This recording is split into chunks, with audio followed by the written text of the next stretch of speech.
हरे कृष्णा, राधे राधे दोस्तों। देवउठनी एकादशी 23 नवंबर को है। 23 नवंबर को बड़ी एकादशी है। इस दिन कार्तिक का व्रत भी किया जाएगा, पंचभिखु व्रत भी शुरू हो जाएंगी और इसी दिन तुलसी जी और शालिग्राम जी का विवाह भी किया जाएगा।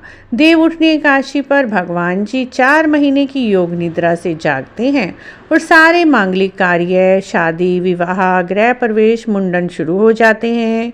इस दिन अनाज नहीं खाना चाहिए और चावल तो भूलकर भी नहीं खाने चाहिए। एक समय फल आहार करके आप भोजन कर सकते हैं। इस दिन व्रत कथा अवश्य सुने और अगले दिन व्रत का पारण के शुभ मुहूर्त पर करें, तभी व्रत का पूर्ण फल मिलता है। व्रत कथा कौन सी सुननी है, किस प्रकार है, यही जानकारी इस वीडियो में हम आपके लिए लेकर आए हैं। देवउठनी एकादशी की व्रत कथा इस प्रकार है। मित्रों, एक राजा था। वह बड़ा ही धर्मात्मा और न्यायपालक था। हमेशा एकादशी का व्रत करता। उसकी प्रजा भी एकादशी का व्रत करती। प्रजा के साथ साथ पशु पक्षी भी एकादशी पर अन्न ग्रहण नहीं करते थे।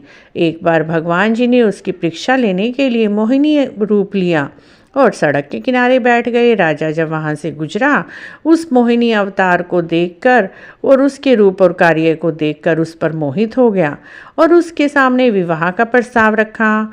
तब सुंदरी ने कहा, मैं तुमसे विवाह तो कर लूँगी, लेकिन तुम्हें मेरी कुछ शर्तें माननी पड़ेंगी।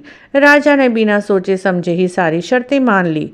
रानी अब महल में चली गई।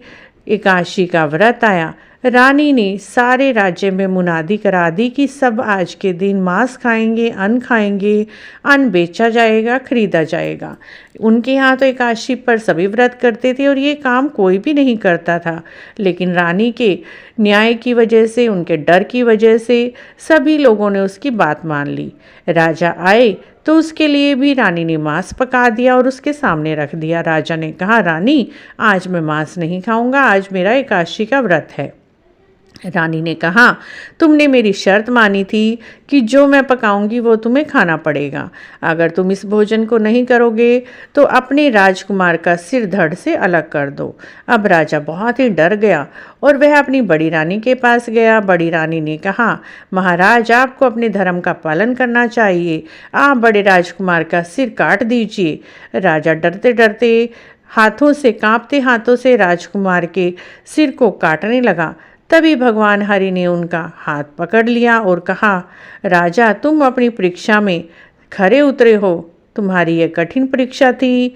मांगो, तुम क्या मांगते हो। राजा ने भगवान के चरणों में गिरकर कहा, भगवान, आप हमारा उद्धार करें। राजा के कहे अनुसार भगवान जी ने उसका उद्धार किया, वैकुंठ में वास दिया। उसकी प्रजा रानियों के साथ सारे वैकुंठ धाम को प्रस्थान किया। बोलिए देवउठनी एकादशी की जय। तो मित्रों, जो भी इस एकादशी पर व्रत करते हैं, कथा सुनते हैं, उन्हें मृत्यु के बाद वैकुंठ की प्राप्ति होती है, मन की हर इच्छा पूरी होती है। तो मित्रों, अब हम बताते हैं व्रत का पारण का शुभ मुहूर्त। व्रत का पारण आपको 24 नवंबर को सुबह 6:51 से लेकर 8:57 तक करना है, यानी 6:51 to 8:57 o'clock तक आप व्रत का पारण कर लें। एक ब्राह्मण को दान करें या भोजन कराएं और उसके बाद आप अपने व्रत का पारण करें। व्रत का पारण आप तुलसी मिले जल को पीकर कर सकते हैं। उसके बाद आप अपना सात्विक भोजन ग्रहण कर सकते हैं। मित्रों, आपको सारी जानकारी कैसी लगी? अगर अच्छी लगी है तो आप हमारे चैनल को इसी तरह की और जानकारी के लिए जरूर सब्सक्राइब करें, लाइक करें, वीडियो को शेयर भी करें।